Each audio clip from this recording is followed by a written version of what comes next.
Good afternoon, live from New Delhi. You're watching DD India News Hour, India's voice to the world. I'm Shubhendu Ghosh, coming up in the next hour.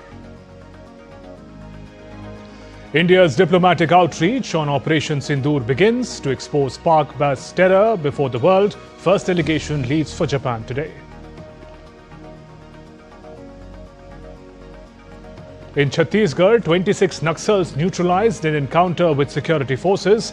Encounter comes within days after 31 Naxals killed in an anti-Naxal operation near neighbouring Telangana state.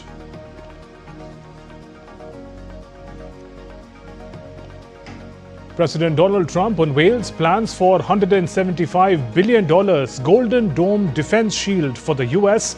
System aims to counter next-generation aerial threats, to be operational by the end of Trump's term in office.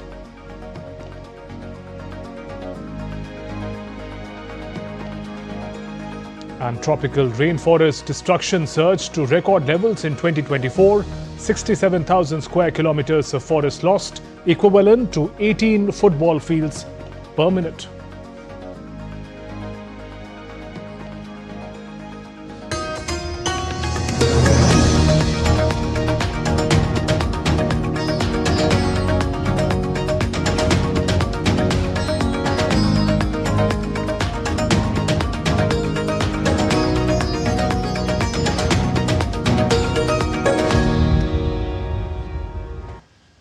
After befitting reply to Pakistan's aggression with successful conduct of Operation Sindoor, launched in the wake of dastardly Pahalgam terror attack, India begins its diplomatic outreach to further expose Pakistan, which has been promoting terrorism as its state policy. Out of the 7 multi-party delegation formed to reach out to the international community on Pakistan's nefarious design and India's successful anti-terror operation, first delegation embarked on its journey today. The team led by Janata Dal United leader Sanjay Jha is the first to leave.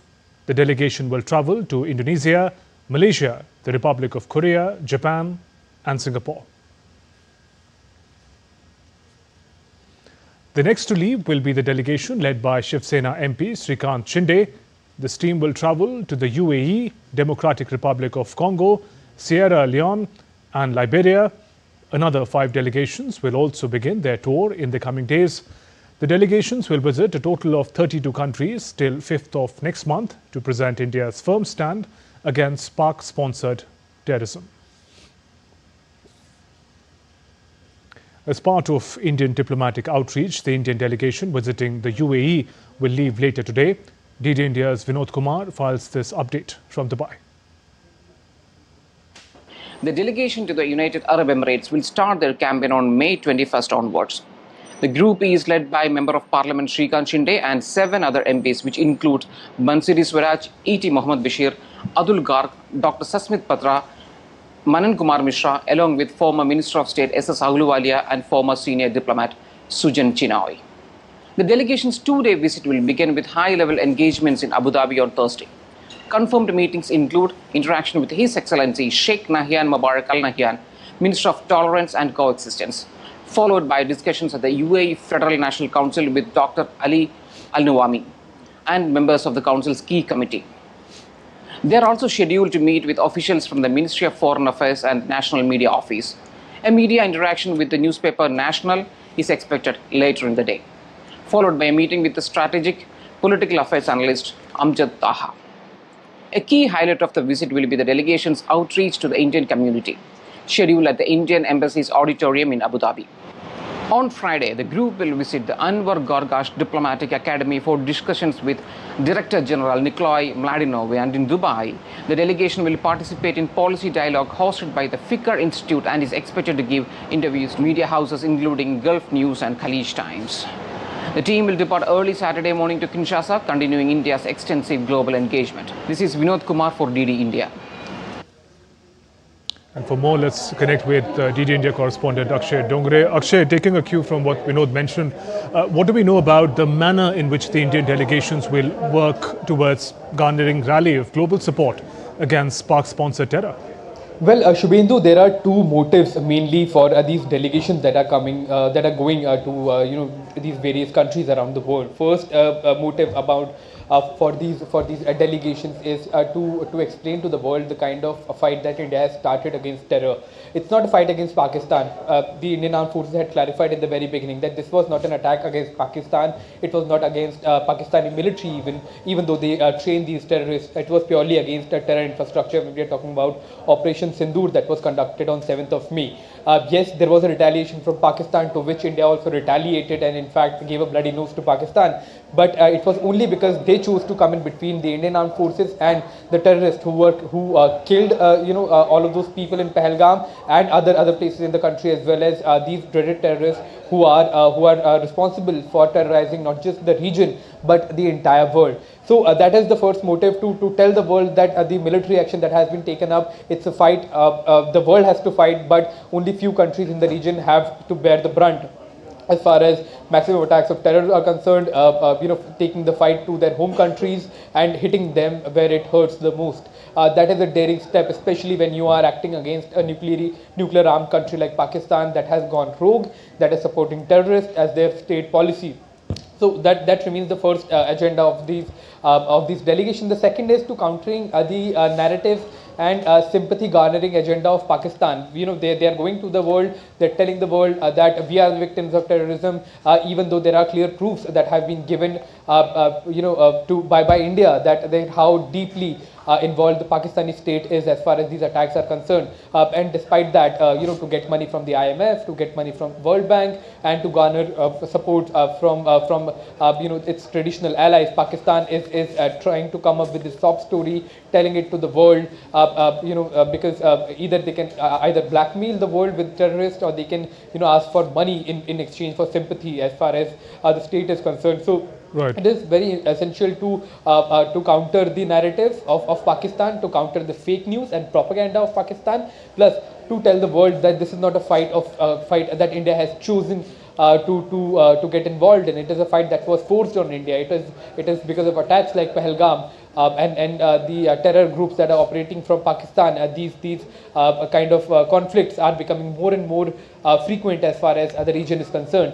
So these are the two major agendas, and as far as the choice of these countries are concerned, they are mainly the countries who are part of either a permanent or non-permanent member of United Nations Security Council, or the countries that are going to be the next members of the UNSC non-permanent membership. Who will be starting from 2026. So it's an outward-looking agenda that Indian government has come up with to brief the countries that are part of the UNSC non-permanent members as well as the permanent members, and to brief the future non-permanent members as well, to make it clear in front of the world that this is a war against terrorism, and India will take it to any extent possible or required to nip it in the bud as far as terror attacks are concerned, targeted at the country. If you look at the structure of these delegations, Akshay, and given that these are all party delegations, they also send an important message of political unity at a sensitive time like this.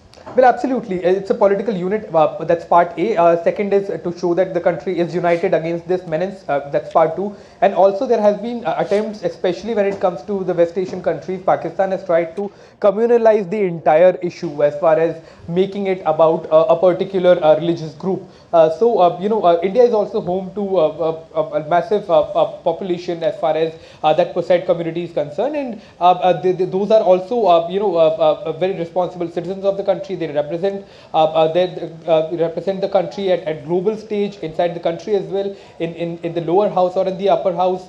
They are highly respected individuals. It's also to show the message to the West Asian countries and to allies of Pakistan as well, that this is not a communal agenda. This is not a communal action that has been taken. It's a very, very decisive action that has been taken against terrorism and terror attacks that are not particularly targeted against any religious group or any communal group. It is targeted against humanity, and that is why India as one unit is fighting against it.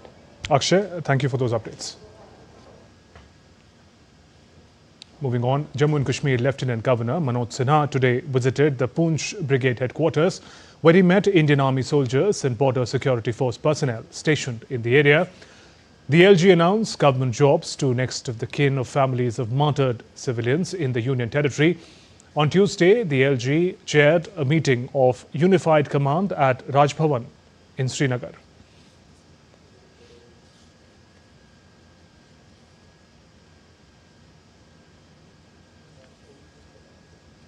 Those are visuals of Jammu and Kashmir Lieutenant Governor Manoj Sinha meeting soldiers in Poonch and Srinagar. Jammu and Kashmir Lieutenant Governor visited Poonch Brigade headquarters. He met the Indian Army soldiers, border security force personnel stationed in the area. In a significant nationwide outreach effort, a Tiranga Yatra is being held in various parts of the country. We're getting you updates on the Tiranga Yatra in the country to honor the courage and sacrifice of Indian armed forces. Tiranga Yatras are taking place across the country in view of the Operation Sindoor in response to horrific Pahalgam terror attack. In Nagaur city of Rajasthan, Tiranga Yatra was organized where people praised the bravery of the army by holding tricolour in their hands. They also raised slogans of Bharat Mata Ki Jai and praised the steps taken by the army to end terrorism. The operation was a testament of valour of the Indian army.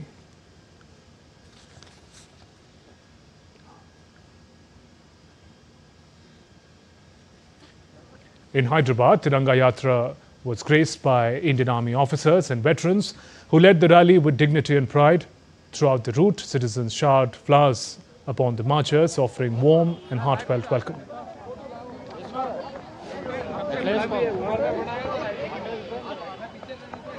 In Rajasthan, State Chief Minister Bhajan Lal Sharma attended the Tiranga Yatra in Jaipur with locals excitedly chanting patriotic slogans and showing unwavering support to the Indian Defence Forces for their bravery and sacrifice during Operation Sindoor.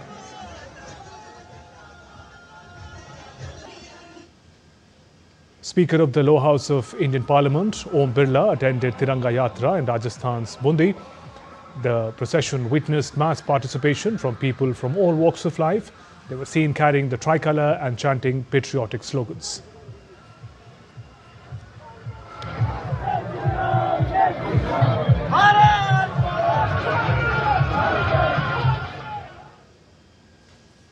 In Chhattisgarh, more than 26 Naxals or left-wing extremists were killed in an encounter with security forces in Abu Jamad area of Narayanpur district on Wednesday morning. The operation by the District Reserve Guard is being carried out in the 4 districts of Narayanpur, Dantewada, Bijapur and Kondagaon. It was based on information that a senior Naxal leader was hiding in the specific area in Abu Jamad. DRG forces have recovered all bodies and seized arms and ammunition. One Jawan was also martyred in the gunfight. The big news coming less than a month after security forces undertook a major anti-Naxal operation codenamed Black Forest in and around the Karegotalu hills in Chhattisgarh-Telangana border, then killing 31 Naxals. Moving on, Indian Navy will induct and unveil the name of the ancient stitch ship during a ceremonial event on 21st of May at Naval Base Karwar. India's Minister of Culture, Gajendra Singh Shekhawat, will preside over the ceremony as the chief guest, formally marking the induction of the ship into Indian Navy. The stitch ship is a recreation of a 5th century ship inspired by painting from Ajanta caves. The project was formally initiated through a tripartite agreement signed in 2023 between Ministry of Culture, the Indian Navy and the Messrs Audi Innovations with funding from Ministry of Culture. The knee laying of the stitch ship took place on 12 September 23. Construction of the stitch ship was carried out using entirely traditional methods and raw materials from artisans from Kerala, led by master shipwright Babu Sankaran, who executed thousands of hand-stitched joints. The ship was launched in February 2025 at the Hodi Shipyard, Goa. The completion of the stitch ship construction not only reaffirms India's rich shipbuilding legacy, also reflects Indian Navy's commitment to preserve and operationalize the living traditions of India's rich maritime heritage.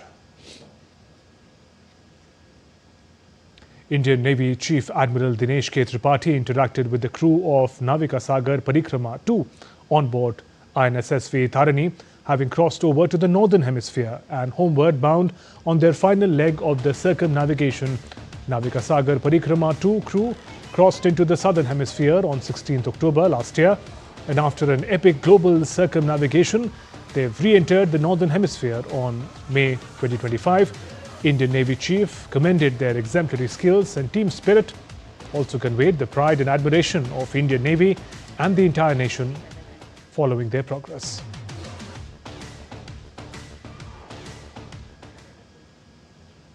Still to come on DD India News Hour. India is set to embark on an ambitious railway development program.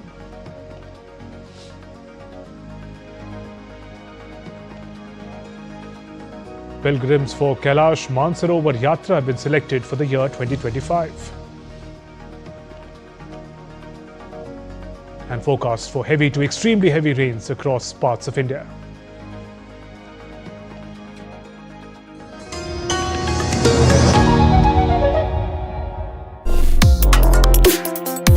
Complex issues, hidden agendas, twists and turns, strategic games.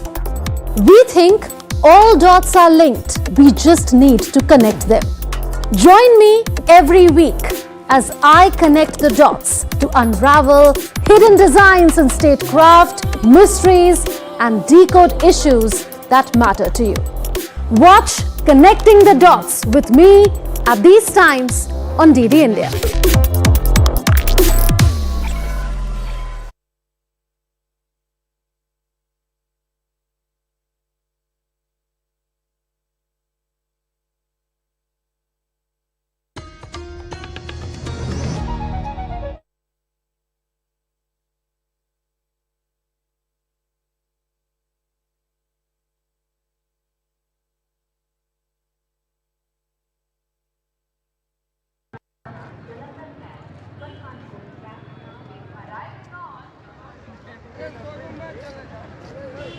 Spread across 86 districts in 18 states and union territories, the upgraded rail stations will feature state-of-the-art infrastructure, facilities offering world-class travel experience for passengers.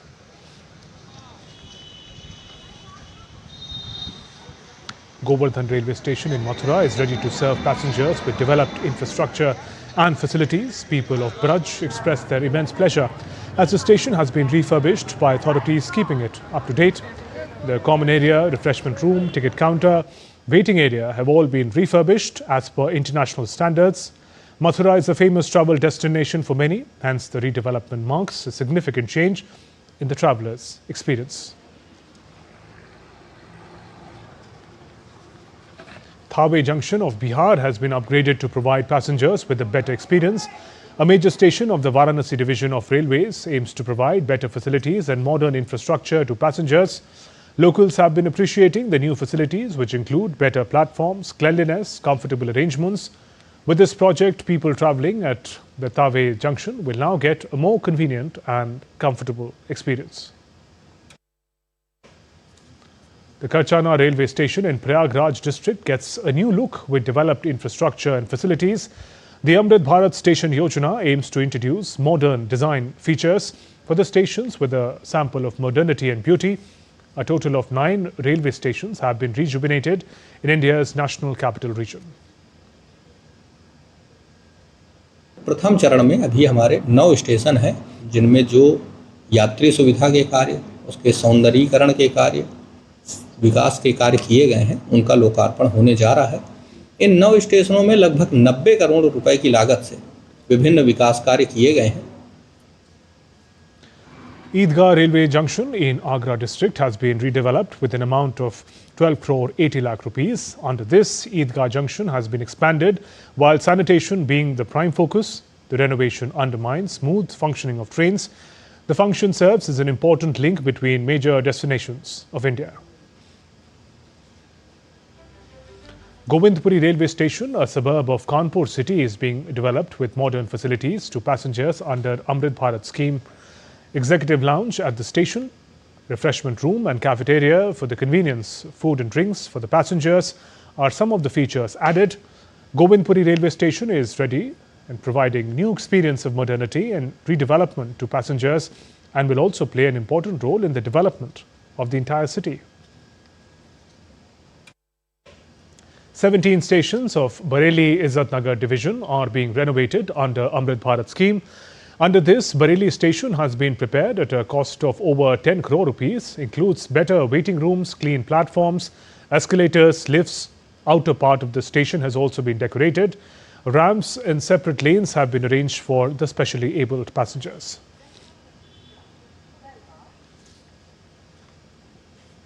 Let's now turn to weather updates from across the country. India's Met Department, which has issued multiple warnings for heavy to extremely heavy rains across parts of the country. Let's take a closer look at the regions that are going to be affected. IMD has issued red alert for South Interior Karnataka and coastal Karnataka, where residents are advised to prepare for heavy to very heavy rainfall with possibility of isolated extremely heavy showers over the next 2 days. An orange alert is also in effect for Kerala, North Interior Karnataka, Konkan and Goa, Madhya Pradesh and Madhya Maharashtra. The Marathwada, these areas can expect heavy rains, occasionally tipping into very heavy showers. Moving westward, Goa, Madhya Maharashtra and Konkan region are likely to witness very heavy to extremely heavy rains in the next couple of days. In Mumbai, the IMD has forecast moderate to heavy showers beginning May 21st. Bengaluru is still grappling with aftermath of significant downpour over the weekend. Several areas are witnessing waterlogging. Vehicles are submerged and homes are flooded. According to the IMD, the city recorded nearly 40 millimeters of rain in just 24 hours. Now to national capital Delhi, recorded temperatures of 40 degrees Celsius at 5:30 p.m. on Tuesday. However, with 43% humidity, it fell closer to 50 degrees Celsius, making conditions extremely uncomfortable for residents. But there is a sliver of hope as the IMD has issued a yellow alert for thunderstorms, lightning, dust storms and strong surface winds in Delhi. Light rains and thunderstorms in recent days have provided some relief from the scorching heat, though humidity levels remain high. And heavy rains kept pouring in the northeast Indian states of Assam on Tuesday. State capital Guwahati recorded over 110 mm rains in several areas. As per Assam Disaster Management Authority, reports rain affected the areas of Rominggaon, Hathigaon, downtown Sijupara in Guwahati. IMD has predicted heavy to very heavy rains at isolated places of Assam and Meghalaya. The Weather Department has issued yellow alert for Lower Assam districts of Dhubri, South Salmara, Golpara, Kokrajhar, Chirang, Paksa, Barpeta, Bajali, Kamrup Rural and Urban, Moregaon, Nagaon, West Karbi, Anglong and several districts in Upper Assam. Meanwhile, Indigo Airlines has issued travel advisory for Goa on Wednesday due to ongoing heavy rainfall. The airline has warned that flight delays or cancellation are possible, urged travellers to check their flight status before heading to the airport.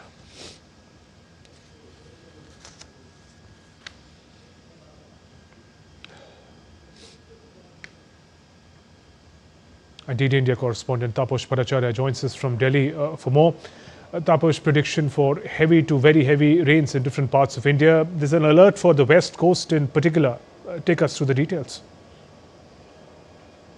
Absolutely, and there are actually 4 major points that I like to discuss with you, Shubhendu, and that is something that's very important. The first is that there is a low pressure area that is expected to form over East Central Arabian Sea of the coast of North Karnataka and Goa by today evening, and it is expected to intensify further into a depression by tomorrow. The second is heavy to very heavy rainfall is expected over Gujarat, Konkan, Goa, Karnataka, Kerala in the next 6 to 7 days, with extremely heavy rainfall expected over Konkan and Goa and coastal Karnataka on 21st of May. And the third is the condition is getting absolutely favorable for the monsoon to arrive in Kerala in the next 3 to 4 days. So all these things, all these 3 points that I mentioned, they are making sure that India's west coast, all the way from Kerala to almost Gujarat, there is either orange alert or there is a red alert because of the incessant rain that is currently taking place There is a depression that is that is being currently getting more strong. There is already a cyclonic circulation that is going on, because of which we saw the last week both Bangalore, the coastal Karnataka, interior of Karnataka got a massive amount of rainfall, including Maharashtra, parts of Maharashtra and Mumbai. And this, as I mentioned, the onset of monsoon, as I said, the favorable conditions are there. So in the next week or two, we believe that the situation is not expected to come down anyway, and the rainfall activity is expected to be prevalent, especially in the southern states of Kerala, Karnataka, and parts of Maharashtra. So that is one part. For people in Delhi, well, it's sweltering heat. It's heat and combined with high tendency of moisture, humidity, that has actually made life more difficult. But as per IMD, there is expected to be some sort of a respite with a small spell of rainfall activity and strong wind that is expected to come. We are waiting for that because it's very hot, it's very humid standing here, and you can get all drenched in your own sweat. But as per IMD, one will get some sort of respite from that, from this sweltering heat in the next couple of days. Right, Tapash, and also in brief, is there any advisory for people in regions facing red alert? Yes, absolutely. The IMD has issued advisory. They have told people, especially in the coastal areas, not to venture out in the sea, because the wind and the rainfall activity over the coastal area is actually quite high in comparison to the interior. They have issued advisory for the fishermen also. They have advisory for the people who stay in the thatched houses to be careful of them, to stay away from electric poles, electric lines. That's something that that tends to get that they're fragile and tend to get disrupted when the heavy rainfall and combined with a lot of wind activity that take place. So the advisory has been issued by the IMD as well as by the state governments. They are trying to come to terms with the fact that this is a abnormally, the three conditions I've stated earlier, they are abnormally coming together at the same time, which is making the situation as such that the rainfall activity has picked up by leaps and bounds in these areas. In fact, if I can just show you the map of that they have issued. This is the map that they have issued, and if you can see this, the whole area, the whole coastline is either orange or red. So that is something that they've been talking about. This is probably one of a kind sort of a scenario where three conditions converge together leading to such a humongous amount of rainfall activity. There, Tapas, thank you for those updates and stay hydrated. In an update related to the weather front, on fact-checking unit of the Press Information Bureau, it has debunked the false claim that central government has issued a high alert on a possible rise in temperatures to 55 degrees Celsius between 29th of May and 2nd of June. The government has issued no such notification and instructed the citizens to check the official website of IMD for any weather updates. Let's now take a look at other stories making news today. Bharat Biotech's oral cholera vaccine, Helcol, has successfully completed phase 3 clinical trials. The vaccine demonstrated against both Ogawa and Inaba stereotypes, providing non-inferior in healthy Indian adults and children, supporting its potential as an effective OCV. Helcol will be a major boost in addressing the global shortage of cholera vaccines. Uttarakhand Chief Minister Pushkar Singh Dhami participated in the flag-off program of the third mountaineering expedition, Shaurya, organized by National Disaster Response Force, NDRF. Chief Minister wished the NDRF soldiers participating in the expedition.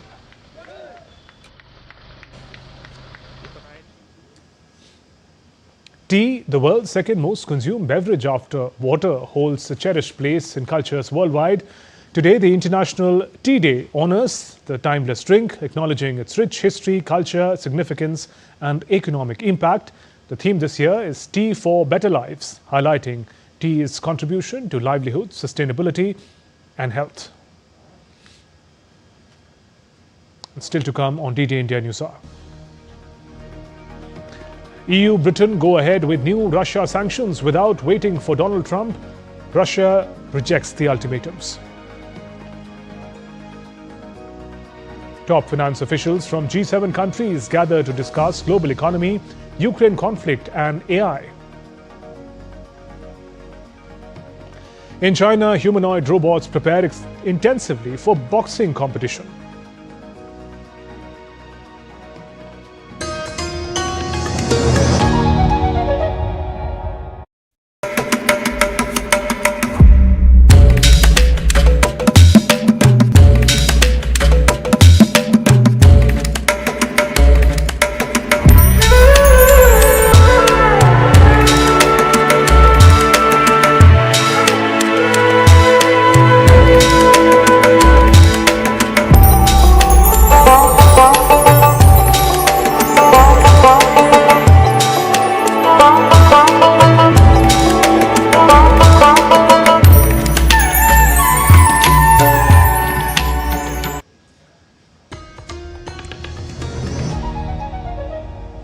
You're watching DD India News Hour. I'm Shubhendu Ghosh.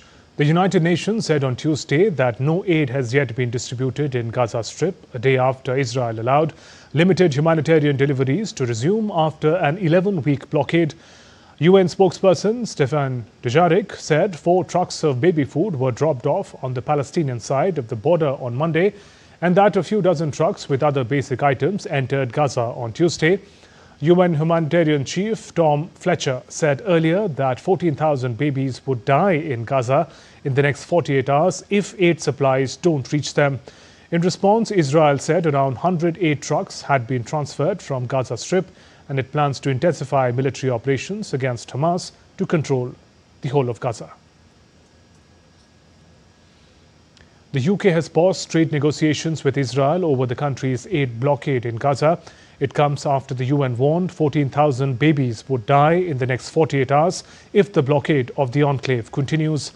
British Foreign Secretary David Lammy said the threat of starvation is hanging over hundreds and thousands of civilians in Gaza. Addressing MPs, Lammy said UK is suspending negotiations with the Israeli government on a new free trade agreement and is summoning the Israeli ambassador to the UK. I'm announcing that we have suspended negotiations with this Israeli government on a new free trade agreement. We will be reviewing cooperation with them under the 2030 bilateral roadmap. The Netanyahu's government's actions have made this necessary. Madam Deputy Speaker, today, my honourable friend, the Minister for the Middle East, is summoning the Israeli ambassador to the Foreign Office to convey this message.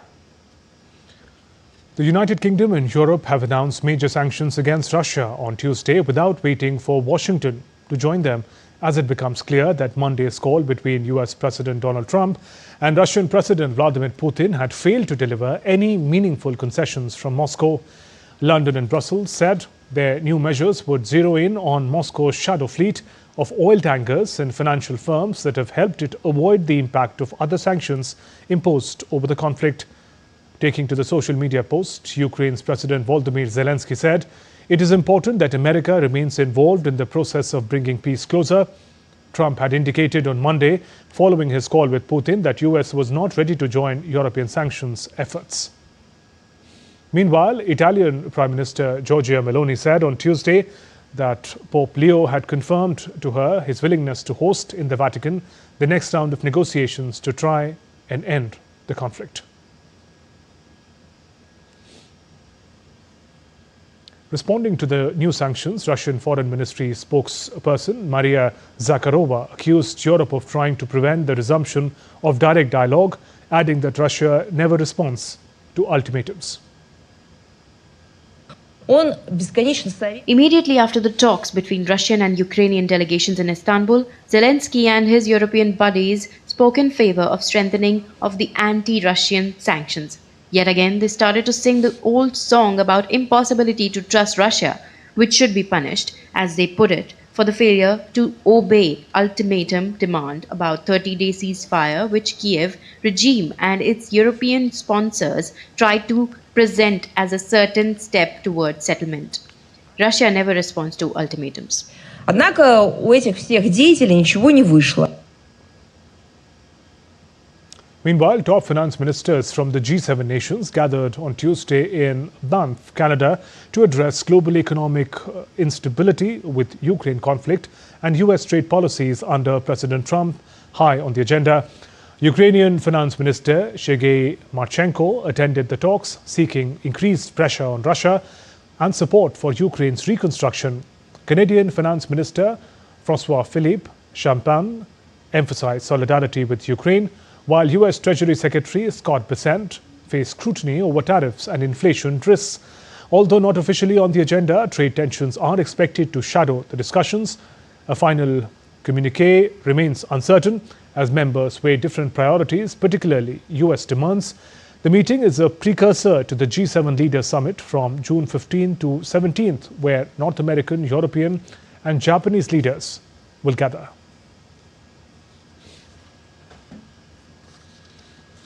In other news, US President Donald Trump unveiled a $175 billion Golden Dome missile defense shield on Tuesday, naming Space Force General Michael Gutierrez to lead the project.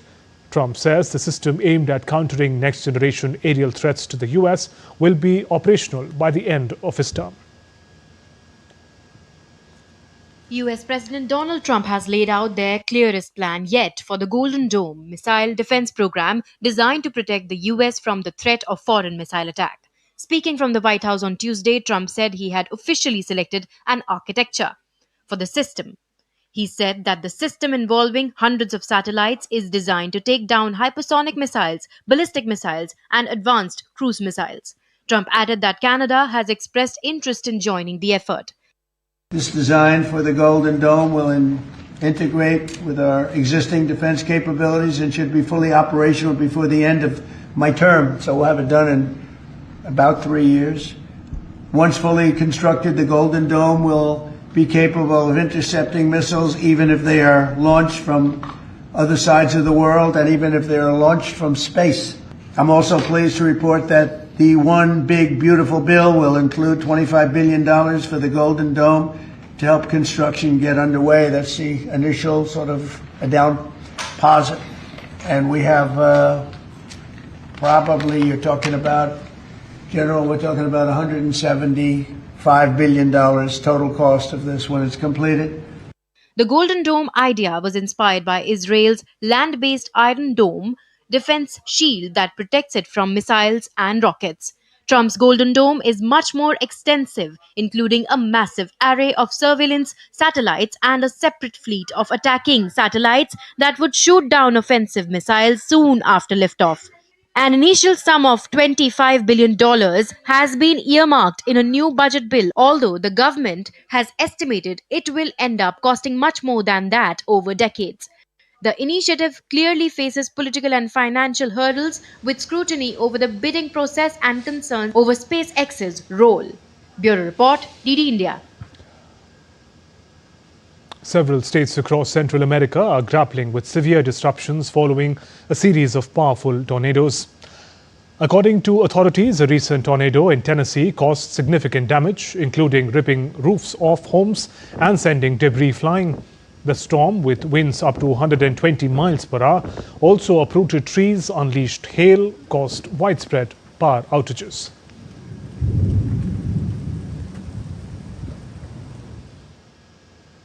An eyewitness footage captured a massive tornado swirling in the city of Athens, Alabama.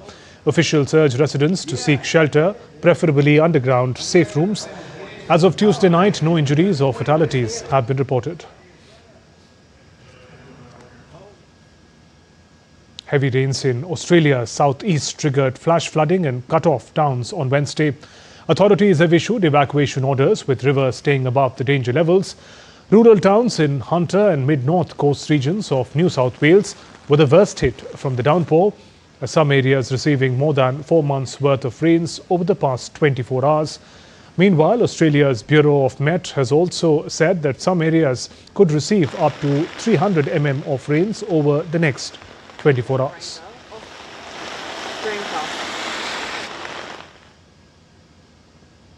Tropical rainforest destruction surged to record levels in 2024, with 67,000 square kilometers lost, equivalent to about 18 football fields per minute, according to Global Forest Watch. Driven largely by fires intensified by climate change and El Nino, the loss was 80% higher than in 2023. Brazil and Bolivia were hit hardest, with Brazil losing some 2.8 million hectares and Bolivia seeing a 200% rise in deforestation. Fires, now leading cause of forest loss, surpassed agriculture, long blamed for clearing land for soy, beef and timber. The destruction released over 3 billion tons of carbon dioxide, exceeding India's annual fossil fuel emissions. The Amazon suffered its worst damage since 2016, threatening recent conservation gains. Researchers warn that new drivers like mining, critical minerals and emerging threats. Forest protection will be central at the COP30 set for November in Brazil's Belém. Despite progress in Asia, researchers say overall global tropical deforestation remains on red alert. As per the latest report, South America has experienced significant tropical tree cover loss, with a notable decline in forest area over the recent decades.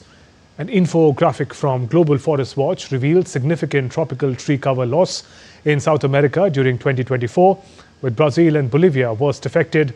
The data highlights escalating deforestation pressures across the Amazon, raising urgent environmental concerns and calls for stronger conservation efforts in the region.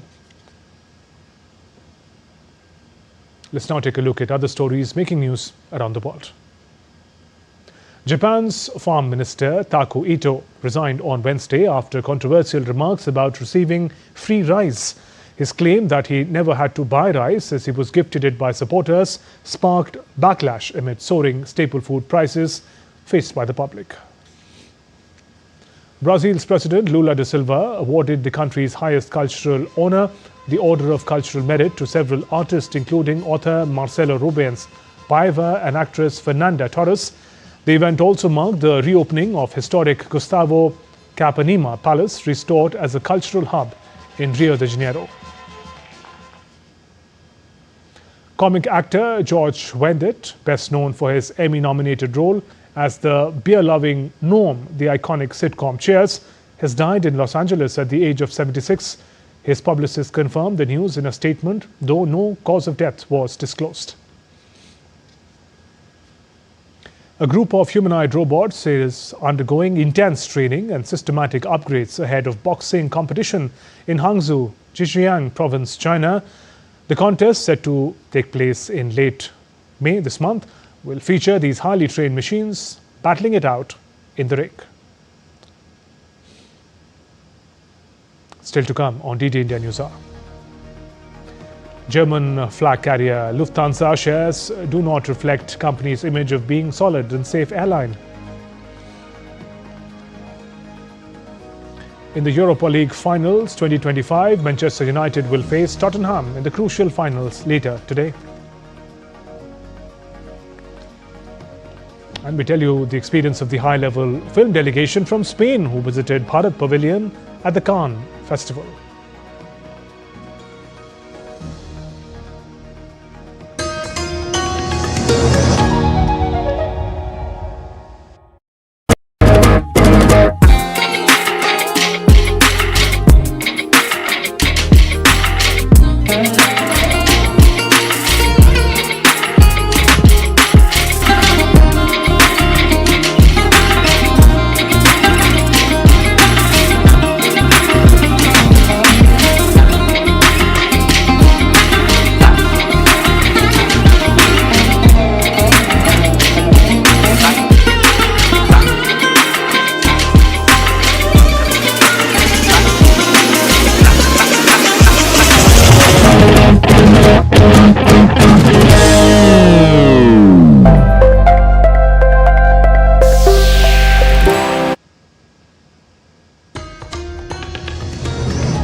Welcome back. You're watching DD India News Hour. I'm Shubhendu Ghosh. Let's turn to some news from the world of business and economics as well.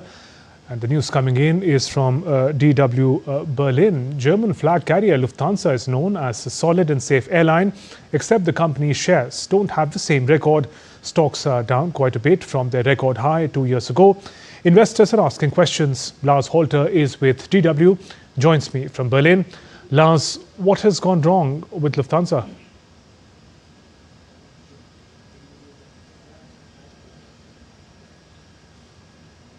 Thanks for having me. Yes, that's exactly the question. To give you some more details on numbers, shares of Lufthansa were at over 10 euros 3 years ago, and now they're at 6.70 euros. So they lost more than a third of their value, and current numbers aren't promising with regards to any improvement. Revenue and profits are down. As a matter of fact, the company's namesake Lufthansa brand, which is a bit of a premium brand in the higher price segment, they've seen a loss last year of almost 100 million euros. Now, the brand's Austrian, Swiss, Brussels and Eurowings have been doing a bit better, but it's a bleak picture all around. And mind you, all that while the company has actually been growing. It has now 14 airlines flying under its banner. And while that is not a unique feature in a business that has seen quite a lot of consolidation over the past couple of decades, it is unusual that all this consolidation, all the mergers, the takeovers, have actually led to the company not improving their margins, not getting any stronger in terms of the balance sheet. What's behind this trend, though? Why are the numbers so bad?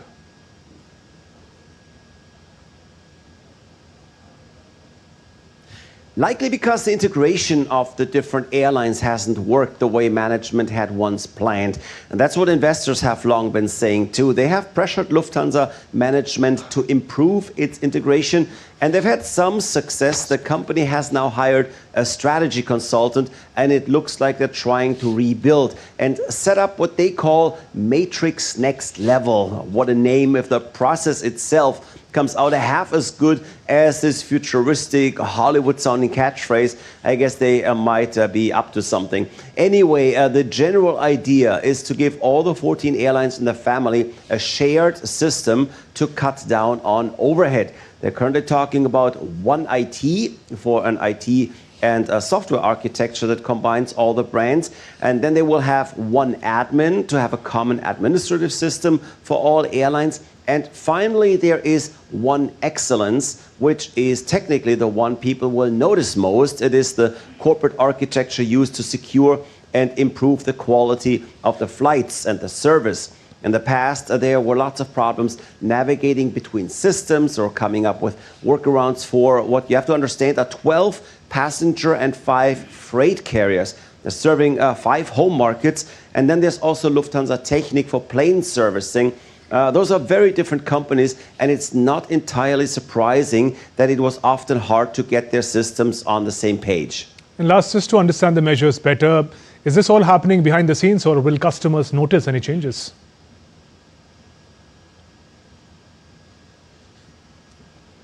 Apparently, they will notice some of the changes. Lufthansa says about half of all connecting passengers stay within network. Say they're connecting from one Lufthansa brand to another to reach their destination. And with a better integrated IT system, that would go smoother, which, you know, it's sometimes the little things could go as far as making sure that a special meal order is connected to both bookings when connecting to another flight and not to just one.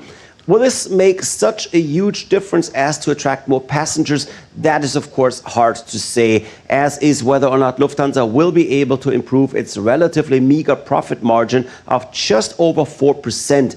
But they're trying on the ground too, by the way, with more generous lounge access for passengers flying within the Lufthansa group. All in all, Germany's flag carrier is working on becoming more attractive for passengers as well as for investors. Lars Holter, thank you. You're watching DD India News Hour. Time now for all the action from the world of sports. In the Indian Premier League, Mumbai Indians are set to host Delhi Capitals in a must-win encounter on Wednesday. With Royal Challengers Bangalore, Gujarat Titans and Punjab Kings already qualified for the playoffs, there is only one spot up for grabs. Mumbai are placed 4th on the table With 7 wins, 5 defeats, they have 14 points to their name. Delhi, on the other hand, are 5th on the table with 6 wins and 5 defeats. They have 13 points to their tally. Mumbai Indians versus Delhi is a knockout game for Delhi. If they lose, Mumbai will qualify for the playoffs. In soccer, Manchester United and Tottenham Hotspur will square off in the crucial Europa League finals on Wednesday. Despite their low Premier League standings, the match offers a chance for silverware and Champions League qualification. Tottenham are eager to end their trophy drought. Meanwhile, Manchester United aims to revive their fortunes under Ruben Amorim. Tottenham have dominated Manchester United this season, winning all 3 encounters across competitions. The final marks the 6th All-English showdown in UEFA club competitions, with no other nation matching this tally.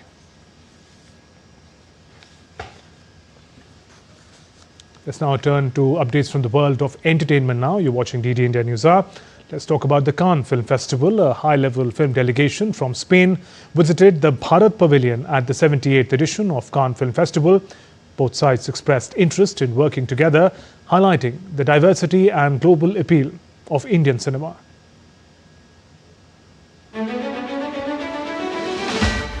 The Spanish film delegation visited the Bharat Pavilion at Cannes, exploring opportunities for co-productions and collaborations. The focus was on using cinema as a medium to showcase the rich cultural exchange between the two nations. Legendary filmmaker Shekhar Kapoor and producer Bobby Bedi represented India at the discussions.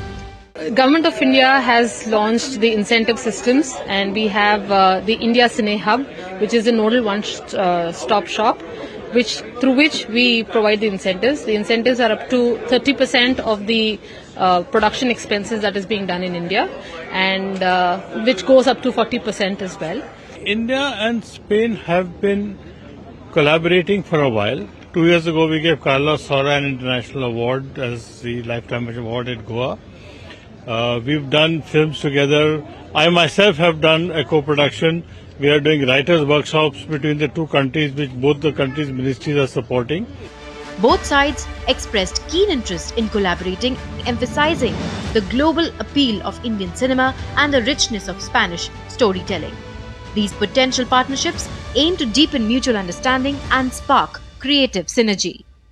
I've been working with India for more than 10 years from the Spain Film Commission, and I feel that there's no potential, it's a reality. The productions, Indian productions in Spain are increasing, the interest for India from Spanish producers is increasing, and next year, the dual year, 2026, will be the definitive moment for this relation to come. It was a great opportunity to talk about what can we do to become partners, to do more for our common industries, and to promote, of course, our cultures. Now we want to have more film producers from India and Spain, and from Spain and India. India and Spain celebrates the year 2026 as dual year, highlighting culture, tourism and AI. And we saw a glimpse of it at the Bharat Pavilion at the Cannes Film Festival. With camera person Sumit, this is Jaya Sinha reporting from the heart of Cannes, where cinema unites culture. We're coming towards the close of the show, but before that, take a look at this unique line dance performance featuring robotic dogs as the main performers. Hebei Scenic Area hosted this amazing performance, which drew crowds of fascinated spectators.